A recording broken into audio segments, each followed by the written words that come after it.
আমাদের দেশ বাংলাদেশ, তাই আমরা বাঙালি। আসলে বাঙালি এবং বাংলাদেশি এক না। যে কোনো ব্যক্তি বাংলাদেশি হতে পারে, কিন্তু যে কোনো ব্যক্তি বাঙালি হতে পারে না। বাঙালি হতে হলে বাঙালি যে কৃষ্টি কালচার রয়েছে, সেই কৃষ্টি কালচার নিজের মধ্যে আয়ত্ত করতে হয়। যা বাংলাদেশি সব নাগরিক ওই বাঙালি কৃষ্টি কালচার নিজেদের মধ্যে আয়ত্ত করতে পারবে না। আমাদের কৃষ্টি কালচারের মধ্যে যেমন পহেলা বৈশাখ বা বৈশাখ মাসের কিছু ঐতিহ্য রয়েছে, যেটা আমরা পালন করে থাকি। আমাদের বাঙালিদের মধ্যে মুসলমানদের ধর্মীয় উৎসব রয়েছে ঈদুল আজহা, ঈদুল ফিতর, তেমনি হিন্দুদের রয়েছে পূজা।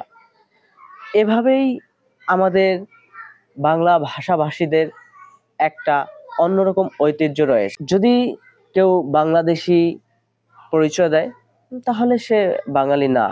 যদি কেউ বাঙালি পরিচয় দেয়, তাহলে সে বাংলাদেশি।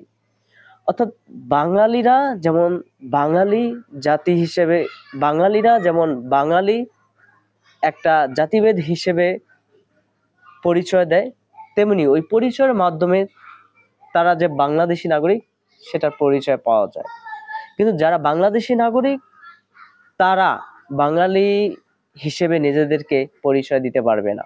পার্বত্য চট্টগ্রামে এবং যে জাতিগুলো রয়েছে, তাদেরকে আমরা উপজাতি বলি, অর্থাৎ তাদেরকে কিন্তু আমরা বাঙালি বলি না। তারা আবার বাংলাদেশি পরিচয় দেয়। পাহাড়ি অঞ্চলে যারা বসবাস করে, তাদেরকে উপজাতি বা অন্য কোনো জাতি হিসেবে আমরা বলি। তারা কিন্তু কখনো বাঙালি পরিচয় দেয় না, বাংলাদেশি পরিচয় দেয়। তাই এই বাঙালি ভাষাটার মধ্যে, বাঙালি শব্দটার মধ্যে আমাদের অন্তরঙ্গ একটা নিহিত সম্পর্ক রয়েছে, যে সম্পর্ক আমরা অস্বীকার করতে পারি না। আমাদের এই বাঙালিদেরকে একদম প্রকৃত খাঁটি বাঙালিতে পরিণত হতে হবে। যদি খাঁটি বাঙালিতে আমরা পরিণত হতে পারি, তাহলে আমাদের মধ্যে সাম্য মানবিকতা তৈরি হবে।